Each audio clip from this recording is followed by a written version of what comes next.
Hi friends, welcome to healthy kitchen. ఈరోజు మనం carrot halwa అయితే తయారు చేసుకుందాం. క్యారెట్ హల్వాకి కావలసిన పదార్థాలు ఇవి. ముందుగా గీ వేడి చేసుకుందాం. అందులోనే జీడిపప్పులు వేయించుకుందాం. చూసారు కదా, గోల్డెన్ కలర్ వచ్చేంత వరకు జీడిపప్పును వేయించుకొని ఫస్ట్ జీడిపప్పును అయితే తీసేసుకుందాం.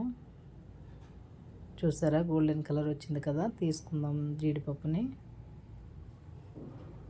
ఇదే నెయ్యిలో మనం క్యారెట్ తురిమి పెట్టుకున్నాం కదా, క్యారెట్ తురుము అయితే ఇందులో వేసి ఫ్రై చేసుకుందాం.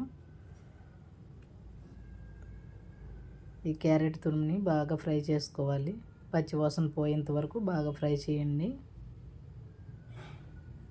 మళ్ళీ ఎక్స్ట్రా నెయ్యి అయితే యాడ్ చేయొద్దు. ముందున్న నెయ్యితో ఇది ఫ్రై చేసుకుందాం క్యారెట్ని అంతా. చూసారు కదా, సాఫ్ట్గా అయింది, కలర్ చేంజ్ అయింది కదా.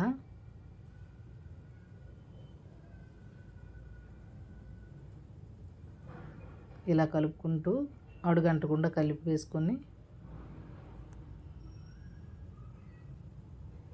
ఇందులో ఒక గ్లాసు చిక్కటి పాలు అయితే వేసుకుందాం. పాలు చిక్కగా ఉండాలండి. చిక్కటి పాలు గ్లాస్ వేసుకుందాం. ఇది కొద్దిగా కలుపుకొని కొంచెం కలుపుకుందాం. ఈ పాలతో పాటు క్యారెట్ అయితే మెత్తగా ఉడకాలండి. చూసారు కదా, ఇలా ఉడకాలి. ఇందులోనే ఇలాచీ పౌడర్ వేసేసుకుందాం. ఇలాచీ పౌడర్ వేసినాక మళ్ళీ ఒకసారి కలుపుకుందాం. ఇదంతా కలిసేటట్టు కలుపుకుందాం. ఎంతో టేస్టీగా ఉండే హల్వా అయితే మనం ఇంట్లోనే చేసుకోవచ్చు. టేస్ట్ అయితే చాలా బాగుంటుందండి, సూపర్గా ఉంటుంది. చూసారు కదా, ఈ పాలతో పాటు ఇది క్యారెట్ మొత్తం ఉడికిపోవాలండి.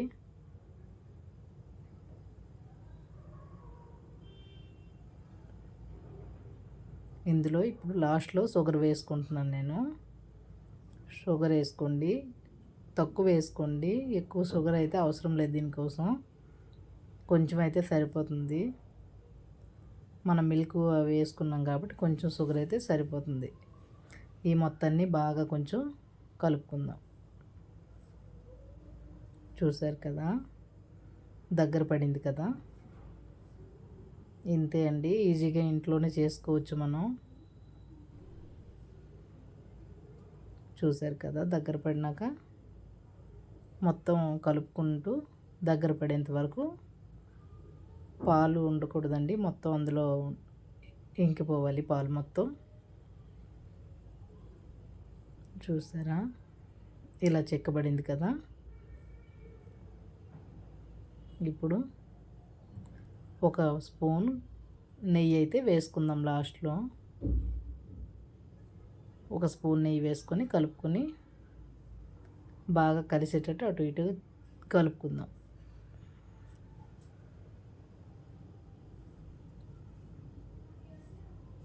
ఇప్పుడు ముందుగా మనం వేయించుకున్న జీడిపప్పుల్ని ఇందులో వేసుకుందామండి. చూసారు కదా, జీడిపప్పులు ఇందులో వేసుకుందాం. ఇంతే అండి, సింపుల్గా ఈజీగా చేసుకోవచ్చు. క్యారెట్ హల్వా అయితే చాలా ఇష్టంగా తింటారు పిల్లలైనా పెద్దవాళ్ళైనా. మీరు ట్రై చేయండి. మీకు ఎలా వచ్చిందో నాకు కామెంట్ చేసి చెప్పండి. ఇంతే అండి, క్యారెట్ హల్వా అయితే రెడీ అయిపోయినట్టేనే. చూసారు కదా, ఇప్పుడు ఇది ఒక సర్వింగ్ బౌల్లో తీసుకుందాం. ఇప్పుడైతే మనం ఇది ఒక సర్వింగ్ బౌల్లోకి తీసుకుందాం.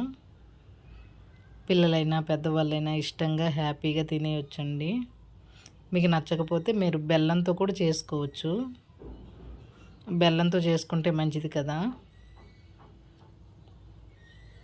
చూసారా, చాలా టేస్టీ క్యారెట్ హల్వా అయితే రెడీ అయిపోయిందండి. నా వీడియో కనుక మీకు నచ్చినట్టయితే లైక్ చేయండి, షేర్ చేయండి, సబ్స్క్రైబ్ చేయండి. బాయ్ అండి. Thank you for watching friends.